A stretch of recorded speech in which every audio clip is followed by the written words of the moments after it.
वज़ीर-ए-आज़म का बिजली रिलीफ पैकेज माहाना सहमाही एडजस्टमेंट्स और पेट्रोलियम लेवी की वसूली पर मुश्तमिल होगा। मजीद जानेंगे डॉन न्यूज़ के नुमाइंदे ताहिर शीरानी से। ताहिर, मजीद क्या मालूम हो सका?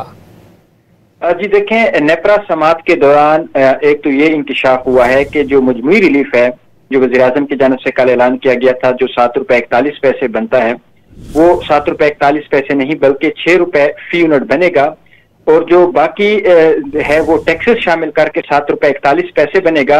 यानी अगर ये ₹6 कमी ना होती तो उस सूरत में टैरिफ ज्यादा होना था और जो टैरिफ कर जो टैक्सेस की मद में सार्फिन से वो वसूल होने थे तो वो भी उन्होंने शामिल करके जो कमी की है उसके ऊपर जो टैक्सेस होने थे वो भी उन्होंने शामिल करके तकरीबन ₹7.41 फी यूनिट ये रिलीफ बनता है।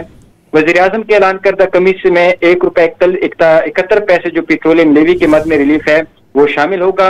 ₹1.90 फी यूनिट रवा माली साल की दूसरी सहमाही एडजस्टमेंट के शामिल होंगे जो गुज़श्ता रोज नेपरा की जानिब से नोटिफिकेशन जारी किया जा चुका है।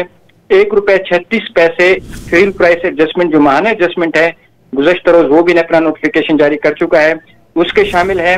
और ₹1 फी यूनिट से ज्यादा की कमी का तखमीना जो तीसरी सहमाही एडजस्टमेंट है जिस पर अभी नेपरा में समात होना बाकी है उसको भी एक तखमीने के तौर पर शामिल किया गया है इस रिलीफ में। तो उसके बाद ये रिलीफ ₹6 बनता है और टैक्सेस को मिलाकर ये तकरीबन ₹7.41 फी यूनिट बनेगा। यानी जो मजमूई तौर पर जो माहाना एडजस्टमेंट है वो एक मामूल का अमल है। वज़ीर-ए-आज़म ऐलान न भी करते तो भी ये मामूल की एडजस्टमेंट है और ये माहाना बुनियाद पर नेपरा समात के बाद इसका नोटिफिकेशन जारी करता है। इसके साथ जो सहमाही एडजस्टमेंट है वो भी एक मामूल की एक्सरसाइज है और वो भी नेपरा समात के बाद गाहे बगाहे जो एडजस्टमेंट है उसका नोटिफिकेशन और जो फैसला वो जारी करता रहता है। जो पेट्रोलियम लेवी है वो गुज़श्ता माह वफाकी हुकूमत ने ₹10 पेट्रोल और डीजल पर बढ़ाकर उस मद में ₹1 से गुज़श्ता माह पेट्रोलियम लेवी में भी इजाफा किया गया था। बहुत शुक्रिया ताहिर शीरानी इन तफसीलात के लिए।